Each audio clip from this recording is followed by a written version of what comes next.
I want you to turn to a verse in 1 John chapter 2.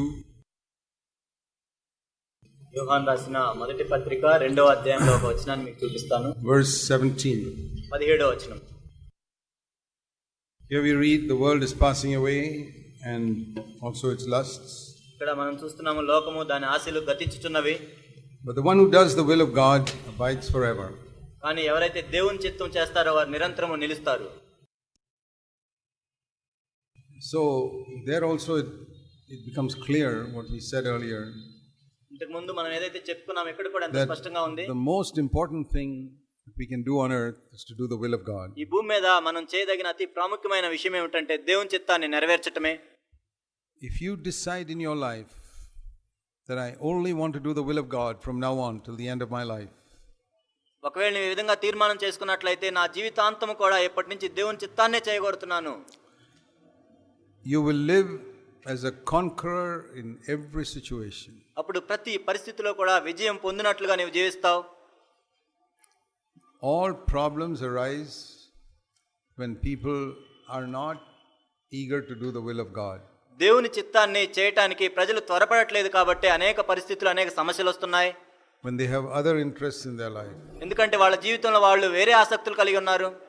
You can never have a disappointment in your life when your ambition is to do the will of God. నీవు కేవలం దేవుని చిత్తాన్ని నెరవేర్చుకోవాలనే లక్ష్యంతో ఉన్నట్లయితే నువ్వు ఎప్పుడు నిరాశపడవు నీ జీవితంలో. The Bible wants us to be overcomers in every situation. ప్రతి పరిస్థితిలో కూడా మనం జయించేవారిగా ఉండాలని బైబిల్ చెప్తుంది. Most Christians live defeated lives. అనేక మంది క్రైస్తవులు ఓడిపోయిన జీవితాలు జీవిస్తూ ఉంటారు. That is not the will of God. అది దేవుని చిత్తం కాదు. And one of the reasons why God has raised up CFC is to proclaim the message of victory over sin. దేవుడు CFC సంఘాలను ఎందుకు లేవనెత్తాడంటే పాపం మీద విజయాన్ని బోధించడానికి.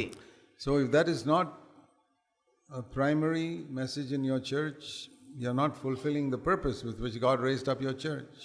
ఒకవేళ మీ సంఘంలో ప్రాథమికంగా ఇది కానట్లయితే మీ బోధ దేవుడు ఎందుకైతే లేవనెత్తాడో ఆ ఉద్దేశాన్ని మీరు నెరవేర్చట్లేదు. And it's not enough to preach it. We must have a few living examples of that in every church. దాన్ని కేవలం బోధిస్తే సరిపోదు, ప్రతి సంఘంలో కూడా దాన్ని అనుభవిస్తున్న వారు కొద్దిమంది ఉండాలి.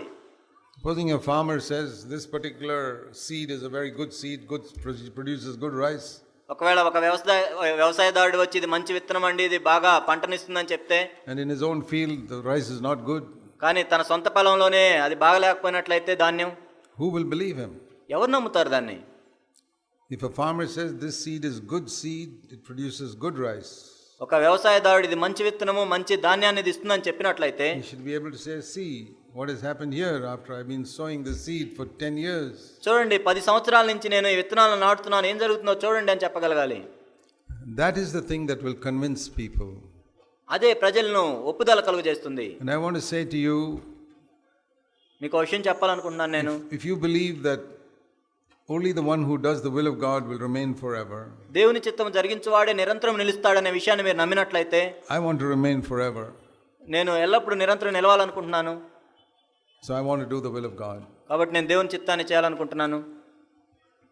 I've often thought if I were living in the days of Noah, ఒకవేళ నేను నోవహు దినాల్లో జీవిస్తూ ఉన్నట్లయితే, I would have devoted all my time to building the ark with Noah. నా సమయం అంతా కూడా నోవహుతో కలిసి ఆ ఓడను కట్టడంలో నేను ఇచ్చేవాడిని. I would have, earned my living, but I'd spend all my spare time building the ark. నేను పోషించబడటానికి ఏదో పని చేసేవాడిని, కానీ మిగిలిన సమయం అంతా కూడా ఆ ఓడను నిర్మించడానికి నేను శ్రమించేవాడిని. That is how I understand how important it is to build the church. కాబట్టి దేవుని యొక్క సంఘాన్ని కట్టడం కూడా అంత ప్రాముఖ్యమని నేను గమనించాను. In those days, only those who got inside the ark escaped. ఆ రోజుల్లో అయితే ఎవరైతే ఓడలోకి ప్రవేశించారో వాళ్ళు మాత్రమే తప్పించబడ్డారు. Today there are many things that call themselves church. ఈనాడు అనేక మంది సంఘాలుగా పిలుచుకుంటున్నారు వారిని. But if you look at the word of God, కానీ దేవుని యొక్క వాక్యాన్ని మనం చూసినట్లయితే, what is the church that will remain forever? ఎల్లప్పుడూ నిలిచి ఉండే సంఘం ఏంటి? Remember this word, he who does the will of God abides forever. ఎవరైతే దేవుని చిత్తాన్ని జరిగిస్తారో వాళ్ళు నిరంతరం నిలుస్తారు. Now I want to show you the picture of two churches. కాబట్టి రెండు సంఘాల యొక్క సాదృశ్యాన్ని నేను మీకు చూపిస్తాను. In the book of Revelation, you read about two Babylon and Jerusalem. ప్రకటన గ్రంథంలో మనం బబులోను గురించి యెరూషలేము గురించి చదువుతాం. One is a false church, one is a true church. ఒకటేమో తప్పుడు సంఘము, ఒకటేమో నిజమైన సంఘము. Jerusalem is the true church. యెరూషలేము నిజమైన సంఘము. Babylon is the false church. బబులోను అనేది తప్పుడు సంఘము. Babylon is destroyed, Jerusalem remains forever. బబులోను కూలిపోయింది, యెరూషలేము నిరంతరం నిలిచింది. Okay, and if you want to see how they are built, you see in Matthew chapter 7. అవి ఏ విధంగా కట్టబడ్డాయి మీరు చూడాలనుకుంటే మత్తయి సువార్త 7వ అధ్యాయాన్ని చూడండి. Verse 24 to 27. మత్తయి 7:24 నుండి 27 వచనాలు.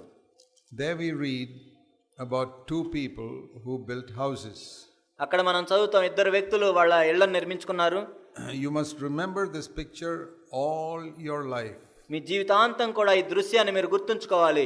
Very, very important. ఎంతో ఎంతో ప్రాముఖ్యమైనది ఇది. Because these houses are a picture of your life, your family and your church. ఎందుకంటే ఇల్లు మీ వ్యక్తిగత జీవితము, మీ కుటుంబ జీవితము, మీ సంఘమునకు సాదృశ్యంగా ఉన్నాయి. Your life, you're building a house. మీ వ్యక్తిగత జీవితము ఒక ఇంటిని కట్టినట్లు ఉంటుంది. Your family, you're building a house. మీ కుటుంబ జీవితము ఒక ఇంటిని కడుతున్నారు. And your church, you're building a house. మీ సంఘ జీవితం కూడా ఒక ఇంటిని కడుతున్నారు. You must ask yourself, am I sure this house will remain forever? కాబట్టి మిమ్మల్ని మీరు ప్రశ్నించుకోవాలి, ఈ ఇల్లు నిరంతరం నిలిచి ఉంటుందా? So let's read carefully. మనం ఎంతో జాగ్రత్తగా వీటిని చదువుదాం. Jesus said, యేసు ప్రభు చెప్పారు, everyone who hears these words of mine and acts upon them, obeys them, will be like a wise man who built his house on the rock. ఈ నా మాటలు విని వాటి చొప్పున చేయి ప్రతివాడును బండ మీద తన ఇల్లు కట్టుకొని బుద్ధిమంతుని పోలి ఉండును. The rain descended, the floods came, the winds blew, burst against the house. It did not fall because it was founded on the rock. వాన కురిసెను, వరదలు వచ్చెను, గాలి విసిరి ఇంటి మీద కొట్టిన గాని దాని పునాది బండ మీద వేయబడిన గనుక అది పడలేదు. And everyone who hears these words of mine and does not do them is like a foolish man who built on the sand. కానీ ఈ నా మాటలు విని వాటి చొప్పున చేయని ప్రతివాడు ఇసుక మీద తన ఇల్లు కట్టుకున్న బుద్ధిహీనుని పోలి ఉండును. The rain descended, the floods came, the winds blew, and the burst against the house, and it fell. Its great was its fall. వాన కురిసెను, వరదలు వచ్చెను, గాలి విసిరి ఇంటి మీద కొట్టినప్పుడు అది కూలబడిన దాని పాటు గొప్పదని చెప్పాను. So here we see two houses. కాబట్టి ఇక్కడ రెండు ఇళ్లను మనం చూస్తున్నాం. One fell and the other stood. ఒకటేమో పడిపోయింది, ఇంకొకటేమో నిలిచింది. So I say, Lord, I want to build a house that stands. ప్రభువా, నేను నిలిచి ఉండే ఇంటిని కట్టాలనుకుంటున్నాను. And every one of you must seek to build a house that remains forever. కాబట్టి మీలో ప్రతి ఒక్కరు కూడా నిలిచి ఉండే ఇంటిని కట్టడానికి చూడాలి. And it's very simple. ఇదంతా సామాన్యమైనది. Remember, both these people heard the word of God.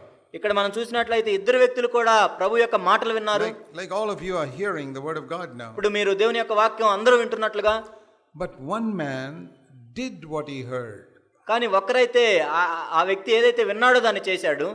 Where did he do it? ఎక్కడ చేశాడు? In the foundation. ఆయన పునాదిలో చేశాడు. See, the difference between the two houses is not the type of walls or curtains or color of paint or anything. ఈ రెండిళ్లకు ఉన్న తేడా ఏంటంటే గోడలను బట్టో లేకపోతే కట్టెలను బట్టో రంగులను బట్టో కాదు. It is not on the outside. బయటకు కనపడే విషయాలు కాదు. If you looked on the outside, బయటకు నువ్వు చూసినట్లయితే maybe the foolish man's house looked better than the wise man's. బహుశా బుద్ధిమంతుని ఇల్లే ఆ జ్ఞానవంతుని ఇల్లు కంటే ఎంతో బాగా కనపడొచ్చు. The difference was not on the outside. ఆ తేడా అనేది బాహ్యంగా చూసే దాంట్లో లేదు. The difference was in the foundation. తేడా ఎక్కడుందంటే పునాదిలో ఉంది. One man just built on the sand without a foundation. ఒక వ్యక్తి ఏమో పునాది లేకుండా ఇసుకలో కట్టుకున్నాడు. One man dug deep through the sand till he hit the rock. ఇంకొక వ్యక్తి ఏమో ఆ ఇసుకను త్రొవ్వి ఎక్కడైతే రాయి వస్తుందో అక్కడ కట్టాడు. So that must have cost a lot of money. అప్పుడు ఎంతో డబ్బు ఆయనకి అయి ఉంటుంది ఖర్చు. Takes a lot of money to dig deep and use dynamite to blow up the rock and lay the foundation there. మనం ఎంతో లోతుకి త్రొవ్వి డైనమైట్ పేల్చి రాతిని కనుగొనడానికి ఎంతో డబ్బులు ఖర్చు అవుతాయి. And by the time this man was laying the foundation, the other person has finished his house. ఈ వ్యక్తి పునాది వేసుకునే లోపే ఆ వ్యక్తి ఇల్లు కూడా నిర్మించి ఉంటాడు. And because he did not spend any money on the foundation, the foolish man would have built a nice house. ఎందుకంటే ఆయన పునాది మీద ఎటువంటి డబ్బులు ఖర్చు పెట్టకుండా మంచి ఇల్లును కట్టుకున్నాడు.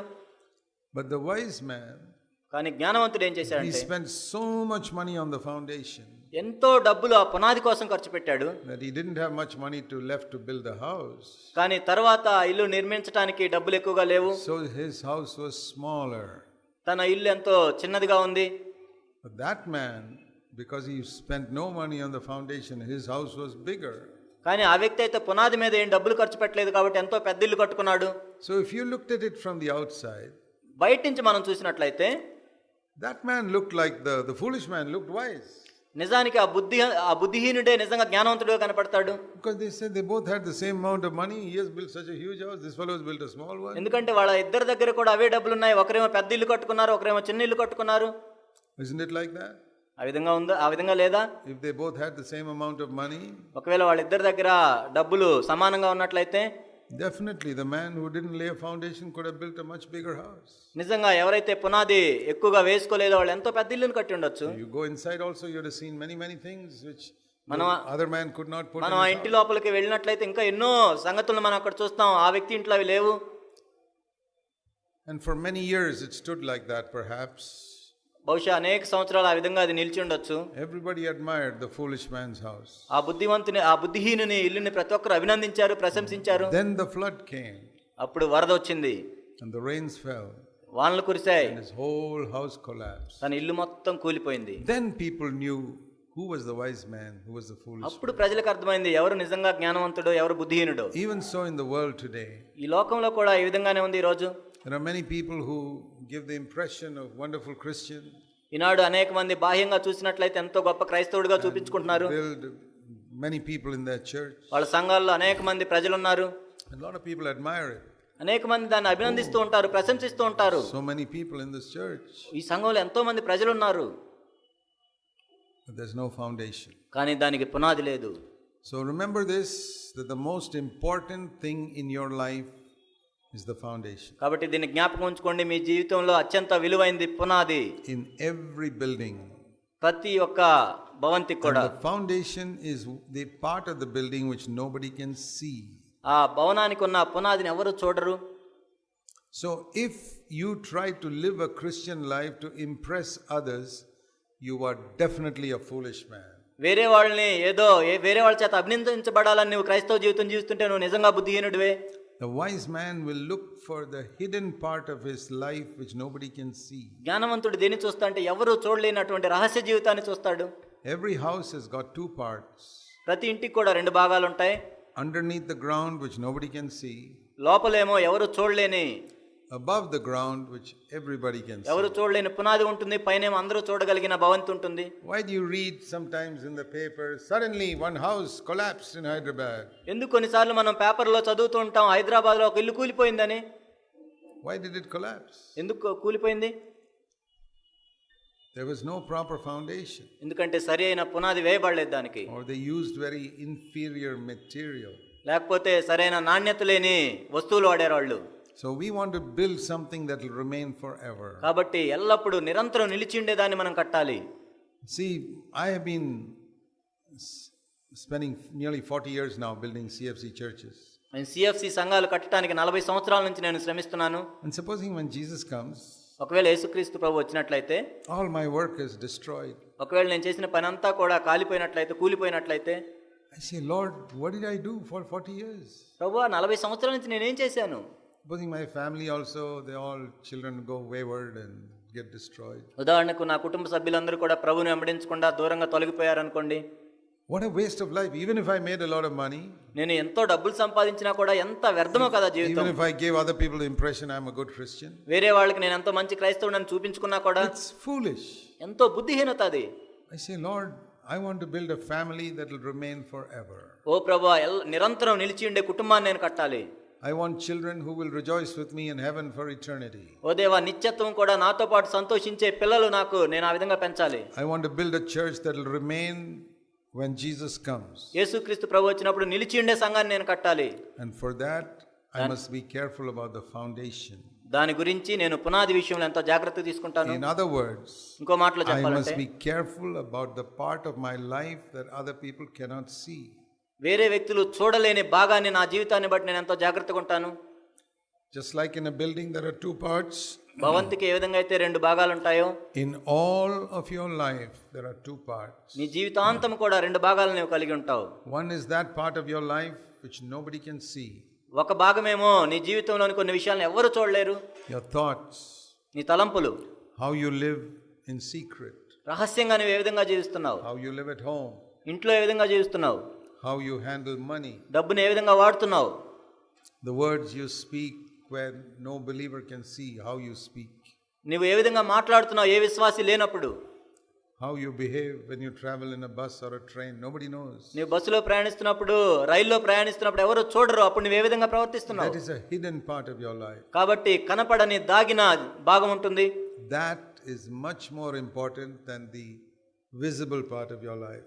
నీ జీవితంలో కనపడే భాగం కంటే కనపడని భాగం ఎంతో ఎంతో ప్రాముఖ్యమైనది. The visible part of your life for this church is when you come together, you sing together, you preach, you hear everybody, you fellowship, that everybody can see. నీ జీవితంలో కనపడే భాగం ఏంటంటే నువ్వు సంఘానికి వస్తావు, కూటమికి వస్తావు, పాటలు పాడతావు, అందరితో కలుస్తావు, అందరూ చూస్తారు. And if you concentrate on that, ఒకవేళ దాన్నే నీవు కేంద్రీకరించినట్లయితే, you're like the foolish man who did not care about the invisible part but only cared about the visible part. కనపడని పునాది గురించి పట్టించుకొని బుద్ధిహీనుని వలెనే ఉంటావు.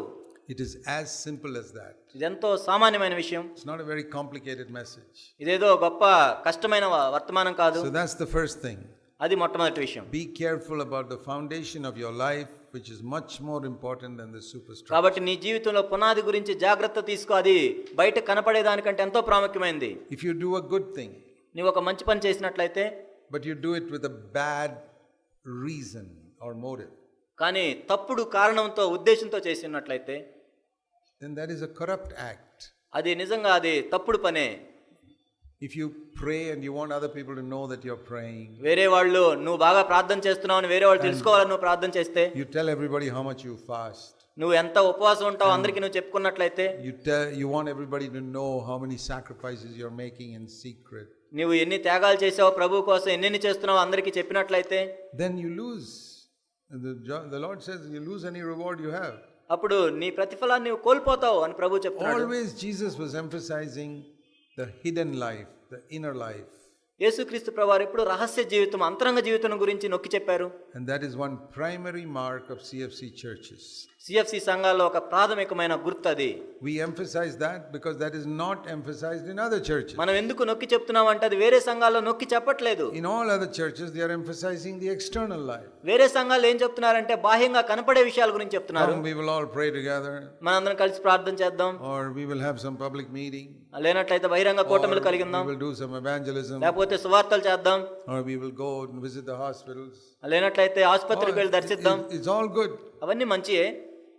But they don't emphasize, do you watch your thoughts? కానీ నీ తలంపులను నీవు గమనించు అని వాళ్ళు చెప్పరు. Do you watch the motive with which you're doing things? నీవు ఎందుకు చేస్తున్నావు, నీ ఉద్దేశాలను గమనించు అని వాళ్ళు చెప్పరు. Like I keep saying, not what you do on Sunday, but what do you do in your rest of your days of the week? నేను చెప్తూ ఉన్నట్లుగా ఆదివారం నువ్వు చేసేది కాదు, మిగిలిన వారంలోనే అన్ని రోజులు ఏం చేస్తున్నావు. So that's the first thing we see here. The foundation is more important than the superstructure. కాబట్టి ఇక్కడ మొట్టమొదటి విషయం మనం ఏం చూస్తున్నాం అంటే బయట కనపడే భవనం కంటే కూడా పునాది ఎంతో ప్రాముఖ్యమైనది.